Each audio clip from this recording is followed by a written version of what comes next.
Very good morning, my dear children. Welcome to your science class. In the last class, we have completed up to activity 3. Now moving to the next topic, balanced diet.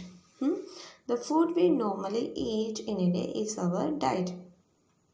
पूरे दिन में जो कुछ भी हम खाते हैं ना उससे आहार कहते हैं. For growth and maintenance of good health, our diet have all the nutrients that our body needs in the right quantities. तो हमारे ग्रोथ या मेंटेनेंस फॉर गुड हेल्थ, जो गुड हेल्थ के लिए हमारे बॉडी में जो न्यूट्रिएंट्स है ना वो सब राइट अमाउंट में होना चाहिए, उचित मात्रा में होना चाहिए. Not too much of one and not too little of the other. मतलब कुछ भी ज़्यादा भी नहीं होना चाहिए और कम भी नहीं होना चाहिए, प्रॉपर अमाउंट में. The diet should also contain a good amount of roughage and water. इसके अलावा हमारे बॉडी को क्या क्या चाहिए? रफेज और पानी भी चाहिए. दोनों भी ज़रूरत होते हैं हमारे बॉडी को. Such a diet is called a balance diet. ऐसे प्रकार का डाइट को हम कहते हैं कहते हैं balanced diet. So balance diet क्या है बच्चों? जो हमारे बॉडी के लिए, हमारे बॉडी का ग्रोथ और मेंटेनेंस के लिए जो सारे न्यूट्रिएंट्स है ना वो प्रॉपर अमाउंट में होना चाहिए. और इसके अलावा रफेज एंड पानी दोनों पर्याप्त मात्रा में होना चाहिए. इसी प्रकार के डाइट को हम कहते हैं बैलेंस डाइट या संतुलित आहार कहते हैं. सो एक दिन में हमारे बॉडी में प्रॉपर अमाउंट में न्यूट्रिएंट्स होना चाहिए और रफेज और वाटर वो भी प्रॉपर अमाउंट में हमारे बॉडी में होना चाहिए. मतलब जो एक दिन में ना हम न्यूट्रिएंट्स रिच फूड आइटम्स खाना है, साथ में पानी पीना है अच्छे से, और डाइटरी फाइबर्स किसमें है वो भी हमारे खाने में इंक्लूड करना है. समझ में आया बच्चों? Do you think that people of all age need the same type of diet? Do you also think that what we need for balanced diet would depend on the amount of physical work that we do?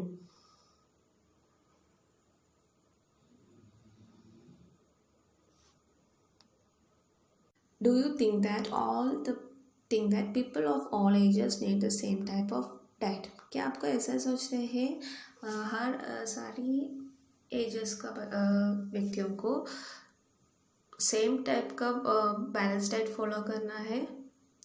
Do you also think that what we need for a balanced diet would depend on the amount of physical work that we do?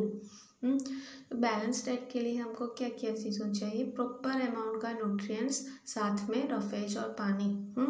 इसका combination है, हम कहते हैं balance diet या संतुलित आहार कहते हैं. वो depend on the amount of physical work that we do. Balance diet और फिजिकल वर्क दोनों रिलेटेड है.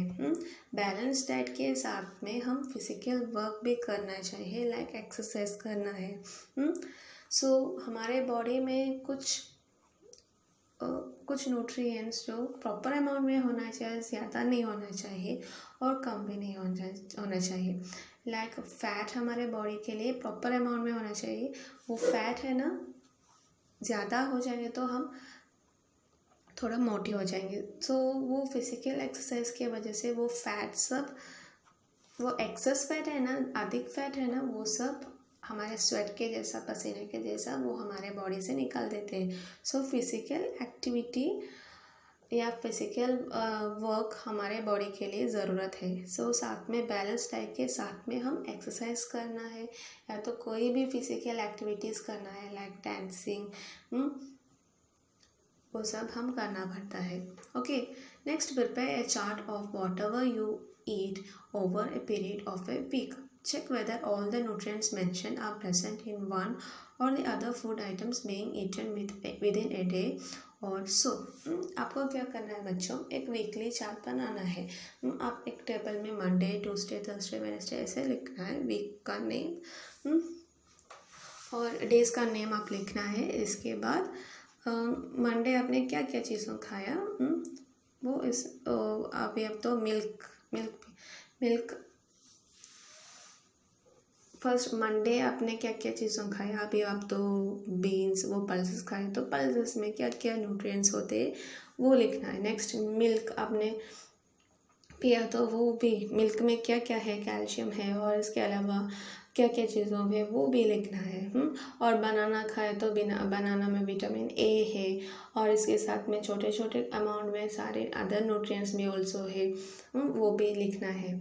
आपको नहीं पता है तो आप सर्च करना है। ऐसे ही आप एक वीकली चार्ट बनाना है। सो आपको समझ में आएंगे आपके बॉडी में क्या क्या न्यूट्रिएंट्स आया था और क्या क्या न्यूट्रिएंट्स को ज़रूरत होती है हमारे आपके बॉडी में। So that you have to include next time, जो हमारे नेक्स्ट वीक में आप वो सब इंक्लूड करना है। ऐसे मॉडल में खाना है। लेकिन आप ऐसा नहीं सोचना है सो ये बहुत एक्सपेंसिव होते हैं, हमारे घर पे नहीं होते सारे सामान, हमारे बॉडी के लिए इतना न्यूट्रिएंट्स की ज़रूरत पड़ते हैं और हमको वो एक्स्ट्रा कुछ खाना है, ऐसा नहीं सोचना है। हमारे घर पे है वो सारे मटेरियल्स में वो एक फूड आइटम में बहुत सारा न्यूट्रिएंट्स रहते हैं, वो खाना है। सो हमको एक सिंपल फूड से हमको 2-3 न्यूट्रिएंट्स हमारे बॉडी में मिल जाएंगे। सो ज़्यादा एक्सपेंसिव फूड नहीं खाना है। घर पे क्या क्या मिलते हैं वो हमको खा सकते हैं। लाइक देखिए बच्चों, pulses, groundnut, soybean, sprouted seeds, fermented foods, a combination of flours, bananas, spinach, sattu, jaggery, available vegetables and other such food provide many nutrients. Therefore, one can eat a balanced diet without expensive food materials. जो pulses में, दालों में, groundnut, मूंगफली में, soybean में और sprouted seeds, वो sprouted मैंने बोला हमारे फर्स्ट चैप्टर में था स्प्राउटेड सीड्स क्या था। और फर्मेंटेड फूड्स, जो साउथ इंडियन फूड्स है ना, इडली, इसको हम कहते हैं फर्मेंटेड फूड्स। और combination of flours like thepla, रोटी, मेसी रोटी और सीरियल्स, अनाज वो डाला, इसका फ्लोर है ना, इसका वो ठेपला आप कह दे तो आपको अच्छा है। इसमें बहुत सारा न्यूट्रिएंट्स है। बनाना, स्पिनाच, जैकरी, साटू, अवेलेबल वेजिटेबल्स, कोई भी वेजिटेबल्स आपको मिलते हैं वो सब आप खाना है। सो आपका बैलेंस डाइट पूरी हो जाएंगी। Eating the right kind of food is not enough. It should also be cooked properly. So हम कुछ खाते हैं ना, वो प्रॉपर अमाउंट में होना चाहिए, लेकिन वो कुक भी होना चाहिए, अच्छे से कुक भी करना है, so that nutrients are not lost.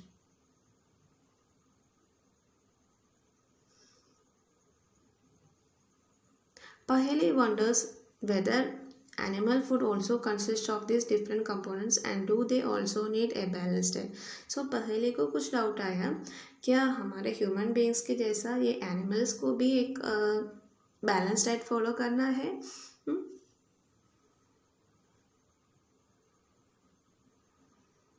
Yes बच्चों, हमारे एनिमल्स को भी हमारे जैसा बैलेंस डाइट फॉलो करना है। अभी आपके घर पे कोई पेट्स है तो आप उसको बैलेंस टाइप का फूड देते हैं तो आपकी पेट है ना वो हेल्दी हो जाएंगी और एकदम फिट भी हो जाएंगी। नेक्स्ट अभी मैंने बोला वो सम फूड आइटम्स, कुछ टाइप का फूड आइटम्स है ना वो हम कुक करके खाना है, अच्छे से पकाने के बाद खाना है, नहीं तो इसमें से न्यूट्रिएंट्स वो नष्ट हो जाएंगे। Are you aware that some nutrients get lost in the process of cooking and preparations? लेकिन सम न्यूट्रिएंट्स है ना जो प्रिपरेशन के बाद वो हमारे फूड आइटम्स से लॉस्ट हो जाएंगे, नष्ट हो जाएंगे वो न्यूट्रिएंट्स का। और सम न्यूट्रिएंट्स कुक करना पड़ता है, नहीं है तो वो भी न्यूट्रिएंट्स हमारे बॉडी में प्रॉपर अमाउंट में नहीं मिल जाएंगे। If the vegetables and fruits are washed after cutting और पीलिंग देम, जो कोई भी वेजिटेबल्स हैं और फ्रूट्स हैं ना, कट करने के बाद या इसके वो पील करने के बाद हम वॉश किया तो it may result in loss of some vitamins. और वो कट करने के बाद हम वो वॉश नहीं करना है, कट करने के पहले हम फ्रूट्स और वेजिटेबल्स वॉश करना है, क्योंकि वो कट करने के बाद हम वॉश कर किया है तो जो न्यूट्रिएंट्स का लॉस्ट हो जाएंगी, न्यूट्रिएंट्स वो फूड आइटम से नष्ट हो जाएंगी न्यूट्रिएंट्स का। The skin of many vegetables and fruits contain vitamins and minerals. Some vegetables के स्किन है ना, वेजिटेबल्स या फ्रूट्स के स्किन के ऊपर भी वो विटामिन्स और मिनरल्स रहते हैं। Similarly repeated washing of rice and pulses में remove some vitamins and minerals present in them. Likewise हम चावल और दालों में ना कुकिंग करने के टाइम में बार बार हम वॉश करते हैं, इसके वजह से कुछ विटामिन्स और मिनरल्स इसमें से निकल जाते हैं। लेकिन अभी तो केमिकल्स बहुत सारा यूज़ करते हैं वेजिटेबल्स में या फ्रूट्स में, और सारे फूड मटेरियल्स में, राइस में, दालों में, सारे फूड आइटम्स में पेस्टिसाइड्स यूज़ करते हैं और केमिकल्स यूज़ करते हैं। सो बिना वॉश करके हमको खा नहीं सकते हैं ये सिचुएशन में, प्रेजेंट टाइम में। We all know that cooking improves the taste of food and makes it easier to digest। हमको पता है हम क्यों कुक करते हैं, कुक करने की वजह से हमारे फूड की टेस्ट वो बढ़ जाएगी और इजीली डाइजेस्ट भी हो जाएगी हमारे बॉडी में, है ना, वो अच्छे से हमारे बॉडी को यूटिलाइज भी कर सकते हैं इजीली। हमारे पेट में कुछ प्रॉब्लम नहीं हो जाएंगी। At the same time cooking also result in the loss of certain nutrients. तो अभी मैंने बोला कुकिंग करने की वजह से कुछ न्यूट्रिएंट्स है ना उसका नष्ट भी हो जाते हैं। Many useful proteins and considerable amounts of minerals are lost if excess water is used during cooking and then thrown away.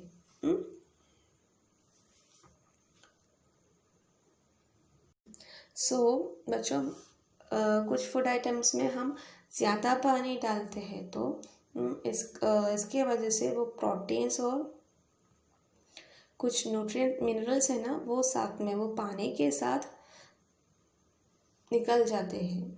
जो हम ज़्यादा पानी पर्याप्त में नहीं बोलते, ज़्यादा, इसके ज़्यादा पानी हम डालते हैं कुछ फूड आइटम्स में। सो थ्रू दैट वाटर हमारे न्यूट्रिएंट्स है ना लाइक प्रोटीन्स और कुछ मिनरल्स वो सब इसके साथ साथ निकल जाते हैं। Vitamin C get easily destroyed by heat during cooking। So vitamin C है ना कुकिंग करने के टाइम में हम वो गर्म करते हैं, कुकिंग मतलब वो हम गर्म करते हैं ना, इसके टाइम में वो विटामिन सी वो फूड आइटम से ईजिली निकल जाते हैं। Would it not be sensible to include some fruits and raw vegetables in our diet. इसीलिए हम वो फ्रूट्स में ज़्यादा विटामिन है, फ्रूट्स हम कुक नहीं करते हैं ना, वो सब हम कच्चे से खाते हैं, रो फ्रूट्स आर रो, हम कच्चे फ्रूट्स खाते हैं ना, बिकॉज विटामिन सी कुक करने की वजह से निकल जाते हैं वो फूड मटेरियल से। Bujo thought that fats would be the best food to eat all the time. A katori of fat will give much more energy than a katori of carbohydrate-rich food. Isn't it so? So he ate nothing but food rich in fats. Friends, fried food like samosa and puri, malai and rabdi and peta. ये बोझो है। बोझो ने अभी तो मैंने balance diet के बारे में बताया, तो बोझो क्या सोचा, एक राइस चावल एक कटोरी चावल के ज़्यादा अच्छा क्या है, ये समोसा अच्छा होते हैं, पूरी मलाई रबड़ी पेड़ा वो सब अच्छे होते हैं, ये राइस नहीं खाना है। इसके अलावा हम समोसा खाते हैं, पूरी खाते हैं, ऐसा ही सोचा। कौन सोचा ऐसे? वो बूझो। So do you think that he was right? क्या आपको ऐसा लगता है इसका डिसीजन करेक्ट है? No, it can be very harmful for us to eat too much of fat-rich food and we may end up suffering from the condition called obesity। So ऐसा fat हमारे body के इतना अच्छा नहीं है। समोसा कोई भी फ्राइड मटेरियल्स है ना, लाइक समोसा, पूरी, भजिया, वो सब है ना, वो सब में फैट ज़्यादा होते हैं। और जंक फूड्स वो भी हमारे बॉडी के लिए अच्छे नहीं होते। सो ये सब हम ओवर क्वांटिटी में, ज़्यादा मात्रा में हम खाते हैं तो जो हमारे बॉडी में हार्मफुल इफ़ेक्ट हो जाते हैं, हार्मफुल इफ़ेक्ट देते हैं, और we may end up suffering from a condition called obesity. So इसके वजह से हमारे बॉडी को ओवर वेट हो जाएंगे, हमारे वेट बढ़ जाएंगे, और इस कंडीशन को हम क्या कहते हैं? ओबेसिटी। ओबेसिटी मतलब ओवर वेट।